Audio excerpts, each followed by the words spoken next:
least he's trying to instill what he can in his son, even if he doesn't pick up on it yet. Oh yes, he's trying so hard. Okay, that was the last 3 seconds really amped up really quickly. But nerve-wracking. Yes. I think this is one of the best episodes for like setting up the themes. Holy cow. Not just threatening him, but his whole village. Because they know they can't threaten him. I mean, that's true. I mean, we've seen him. He's a giant.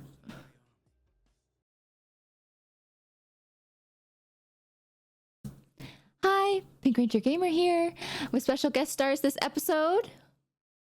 Hi, I'm Bluebonnet. I'm Treebeard. And we're back for another episode of Notorious PRG Reactions, Vinland Saga, episode 2 of season 1. Previously, in our last reaction of this season, we started with a flashback of, as Bluebonnet said, the one-man army, Thors demonstrating his incredible battle prowess. But he got disillusioned with war and violence, and so he let his weapon go and had the peaceful life in Iceland with his family.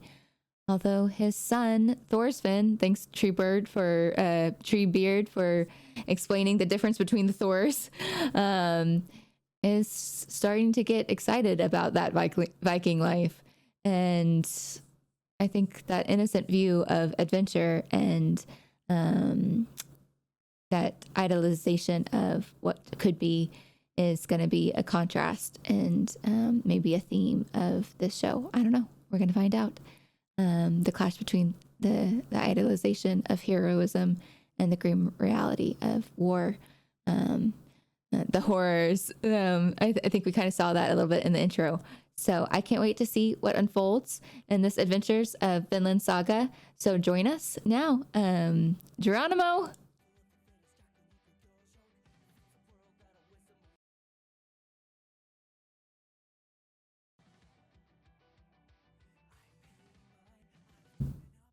So, I mean, just based on the intro, it did look like the protagonist in episode 1 was Thors, but it looks like Thorsfinn is going to take the lead. Yeah, it does.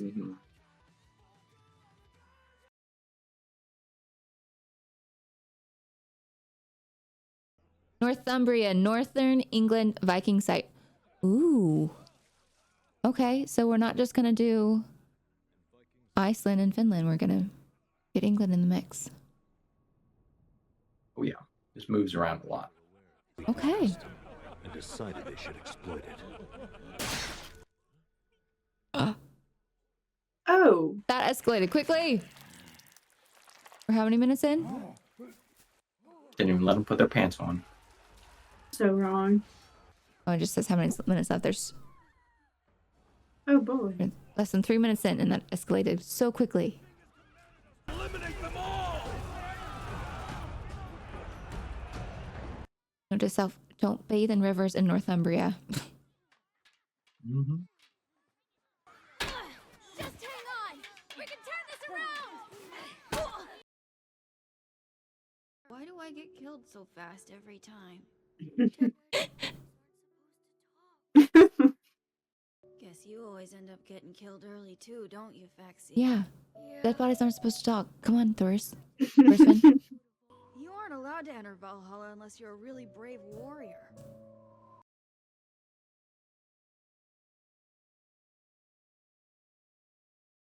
If my mother and sister would be let in.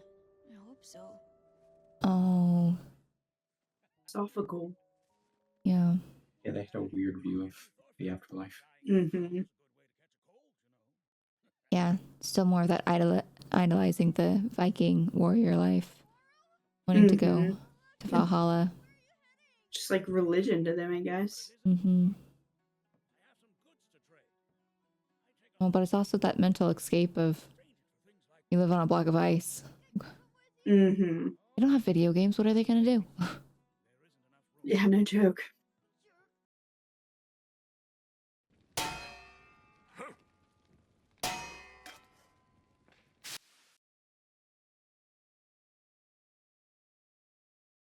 gotta be fixed this time. Then let's put some water in it. Rip. Yeah, I don't think that pot is fixed. Doesn't seem like it. I mean, He has a hard time holding back the extra muscle. Another warship just Too arrived. swole. It's a really big one. so I did catch on with editing because I got distracted by how much he looked like an X-Man. But Sabretooth looks a lot like his old friend. And let's see if he's gonna be an antagonist or not. Interesting.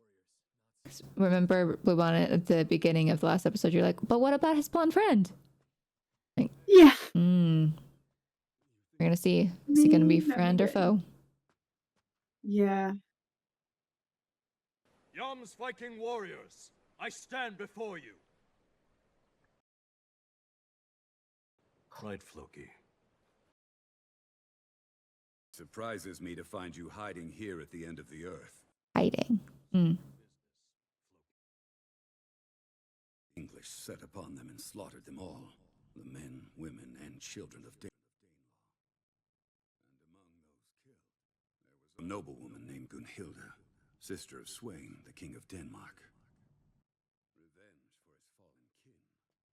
Provides King Sweyn with a solid excuse. A massive battle is about to begin.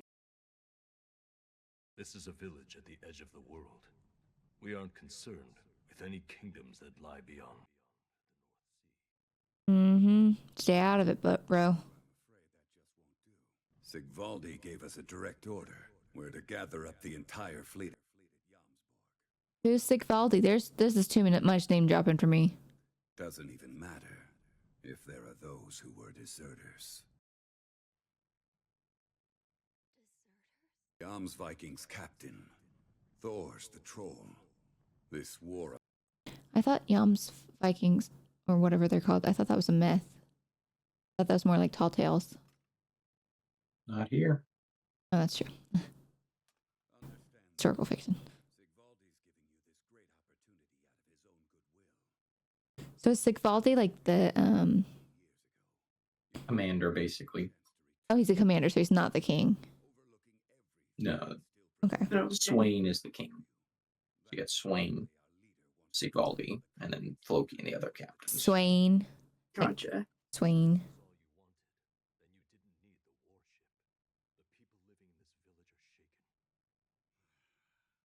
So when he abandoned his ways of war, he was a Denmark citizen.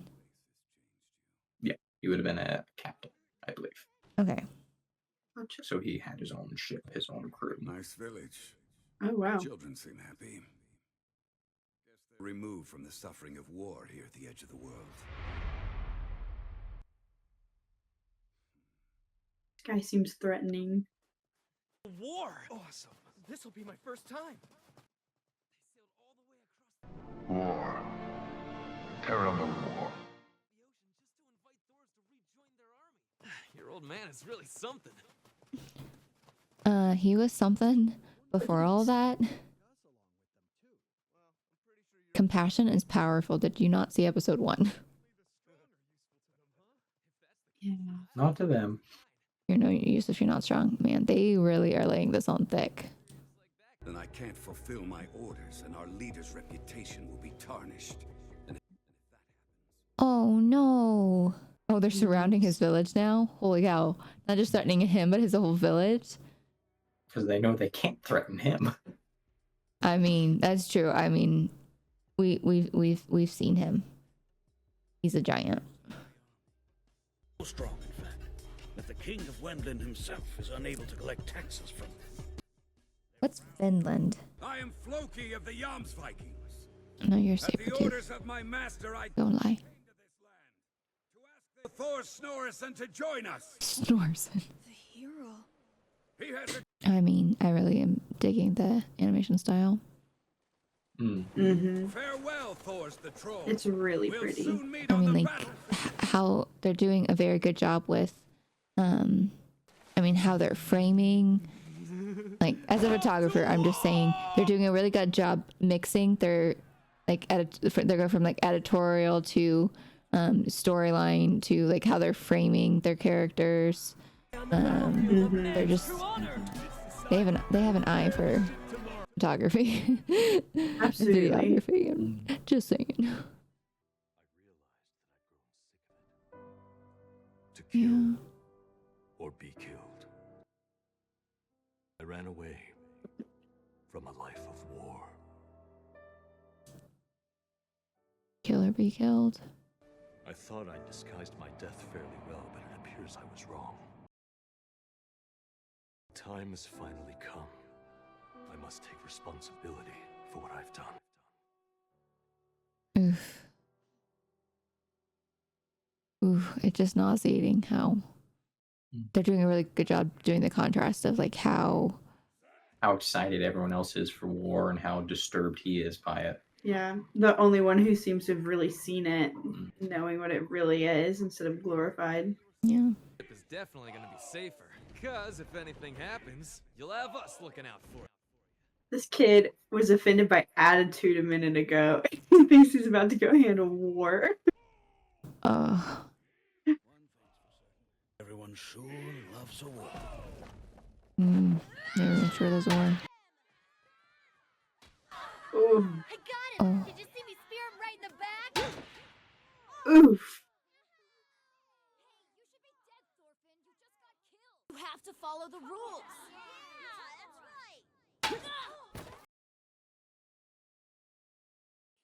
Wait, come back here! Kid's got major attitude now. Your arm's broken. This is far too rough for child's play. Wait, my son did this? Yeah, I mean, I just don't play with him anymore. I mean, that's Poor Thors. He's trying so hard. That boy's gonna grow into a strong fighter. He must take after you in that respect, eh, Thor? Oof. Not the identity he wants.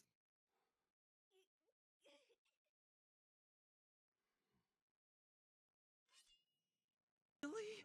Do you mean I get the whole set? Man, if this kid gets killed, I'm gonna be so sad. you know it's coming. They wouldn't invest this kind of time in it if it's not coming. Oh, Yikes. They found the good stuff. this was hinted at the end of last episode. Mm-hmm. The return of the old friend in this chest. Waking up all of the skeletons, really. That's a good way to describe it, Blue.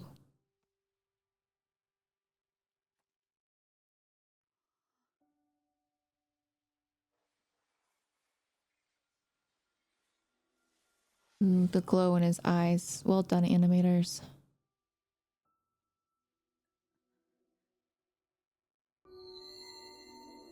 Another good I think that's shot. something that Wit Studios does better than any other animation studio is lighting. Everything's got a shine to it. Oh, What? Why? I don't know why he had to grab it like that. That doesn't make sense. Making a point. No, because if he was about to like actually use it or like use it to hurt a kid, I would get making the point that he's willing to sacrifice some blood. well, he has already. I guess is probably the point. He's already broken a kid's arm. Mm-hmm. You don't have enemies. Truth is that nobody has them.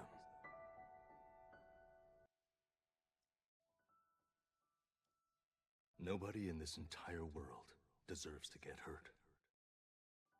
You don't have enemies. No one in this world has enemies.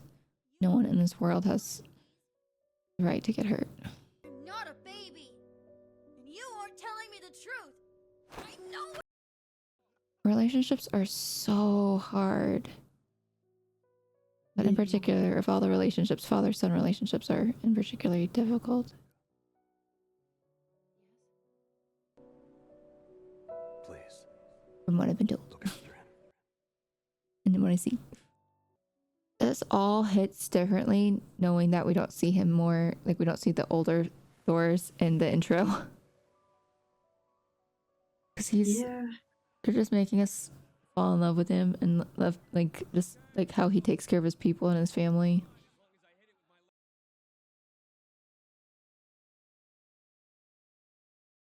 £5 of gold as we agreed. But you won't get any of it in exchange for his corpse. You can have his way with his ship and any cargo. Oh. Is he sending a mercenary to kill Thors? Oh! Wait, what did he just say? Make sure Thors is dead. It just got interesting. Ooh, His punishment for running away. so stupid. So But Thors is doing what he wants to now. So why would he even talk to Thors if he's just gonna kill him? making points, I guess, for some useless reason. Man, you probably don't want to be known as the one who killed a war hero. Right. You want it to seem like, oh, it was an accident, he got killed by some pirates. At least he's trying to instill what he can in his son, even if he doesn't pick up on it yet. Oh yes, he's trying so hard. Okay, that was the last 3 seconds really amped up really quickly. But nerve-wracking. Yes. I think this is one of the best episodes for like setting up the themes.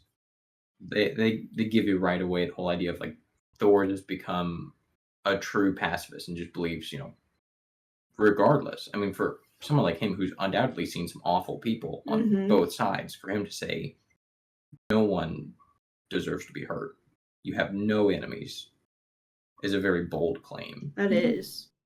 That's like extreme pacifism, really. Yeah, it's interesting seeing that in contrast to those who are like completely okay with hurting people just for fun, like, and with kids, of course, it's just the general kid innocence. They don't think of it as any more grand sort of idea than just, oh, we're messing around, or, they don't really like conceive death that well at 6 years old, and so it's interesting versus like Thor's, who's like aged and been through war, and he's like, after all I've seen, just like no more violence, no more pain, just like that true craving of peace after everything he's seen. Just so true. Even today, that like no one has enemies. I think we do. I think it's natural for our brains to compartmentalize and put things in boxes. I think that instinct comes out, but I think it's human to break down barriers, to treat others with compassion, and to not just label things as others because others, look different than me and think different than me and maybe act differently than me. That doesn't mean that others aren't worthy of our kindness and our compassion, and just to treat others with respect and just keep building walls, literal and physical, and It's easy to notice all the things that make you different, and it's harder to recognize that for everything that makes you different, there's a million more that makes you the same as the next person over, and that ultimately they're not that different from you. They want the same things.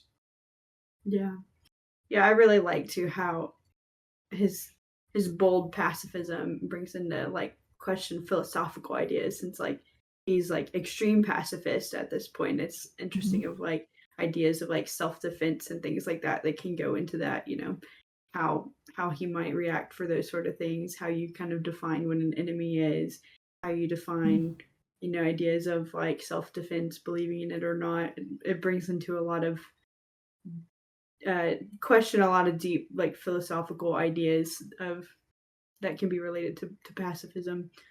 So just find that really intriguing. Lots to chew on there. Yes, absolutely.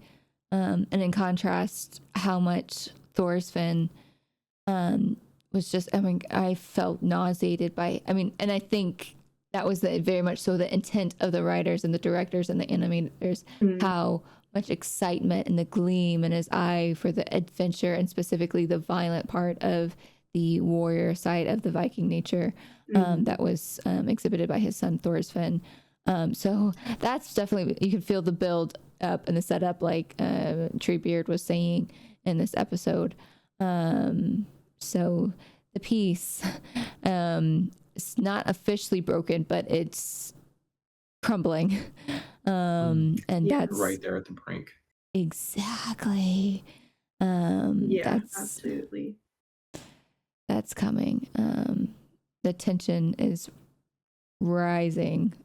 It's escalating, and that inevitable clash between the pacifist ideals that we've been talking about.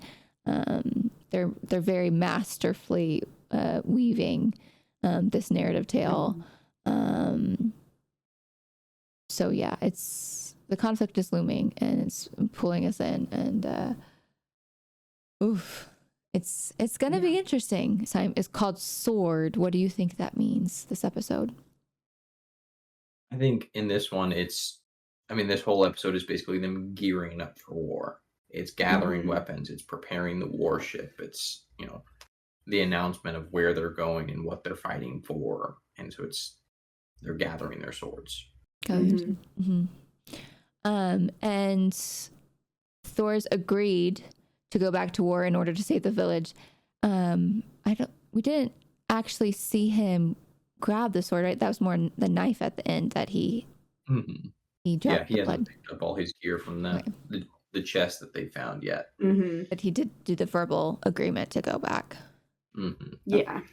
So I was like, that could be. I feel like sword in that scene too just makes me think of like the viewpoint of a sword from both Thor's and Thorfinn. Like they both see it so differently, just like we've talked about, of like Thorfinn, like the gleam in his eyes with the sword versus like to Thor's it just means pain, the cut in his hand. And it's so interesting, like the contrast of that with the title of the episode. Yeah, that's a good point. Yeah, it's double-edged. On one side it's victory against your enemies and like the glory and the spoils that he kind of almost like the beginning of Hamilton, like this could be life-changing, like as a kid I prayed for a war so it could change my life, and there's like yeah, it is life-changing, and that's destruction, and for you and strangers that like it's horror, and that's pain that you wouldn't wish on anybody. This has been episode 2 of season 1 of Vinland Saga, Notorious PRG Reactions. I want to thank our special guests today, Bluebonnet and Treebeard. Thank you so much for joining us. For our next episode, you can spend time with me and the Pinklings on the other streaming service. Until next time, I'm Pink Ranger Gamer. Thanks for joining.